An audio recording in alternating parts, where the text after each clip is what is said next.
Иванов бара нови избори, Груевски да коалицира со Ахмети, Заев мандат за нова влада и мирен трансфер на власта. Ова се позициите кои што шефот на државата и лидерите на ВМРО ДПМН и на СДСМ ќе му ги соопштат утре на еврокомесарот за проширување Јоханес Хан и на европретедничката тројка. Аргументи дека очекуваат мирен трансфер на власта и мандат од Иванов на еврокомесарот Хан ќе му порачаат и идните коалициски партнери на Заев. Иванов ќе го дочека Хан во претседателската резиденција, но пораките ги прати уште денеска од Будимпешта. Решението за политичката криза претседателот го гледа исто како и поранешниот премиер во нови избори. Иванов во интервју за Маѓар Хиллап неопходно вели дека е и нов попис. Партиите треба да го бараат решението преку одговорно однесување, а во согласно со Уставот на Република Македонија. Ниту едно решение не смее да го поткопа унитарниот карактер на државата и мора да биде во насока на заштита на државните интереси на Република Македонија.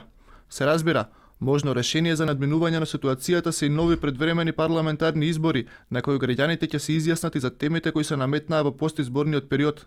Председателот да почне да се однесува како председател, а не како портпарол на Груевски, му порача од партијата на Зоран Заев. Оттаму велат дека еврокомесарот ќе го каже она што цела Европа им го порача на Груевски на Иванов, дека нивното време е поминато. Зошто не се нови избори? Тогаш на Ѓорги Иванов може ќе му текне да не го даде мандатот повторно. Се доведуваме во еден абсурд.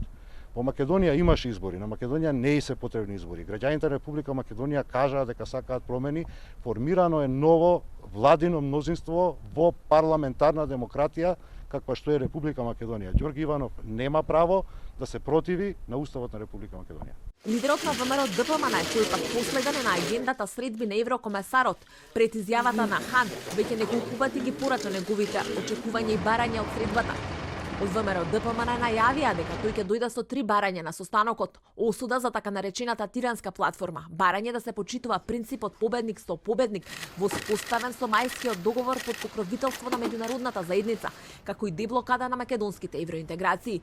Од ДУИ пак без конкретни детали што очекуваат од еврокомесарот, но велат посетата е во насока на поместување на политичката криза. Конструктивна е улогата на господинот Хан па и меѓународната заедница од текот на целиот период од кризата. Мислам дека е многу важно во овој период кога имаме неразумни и неуставни одлуки на господинот Иванов, така да сметам дека тој притисок и од надвор, меѓутоа од внатре со одземање на сите аргументи кои што ги имаше како претекст за донесување на таа неуставна одлука ќе помогне да се деблокира целиот процес. Хан во земјава доаѓа придружуван од претедничката тројка. Во петокот во интервју за Дојче Веле порача дека очекува демократски трансфер на власта во земјава, а потоа и спроведување на реформите од Прибе.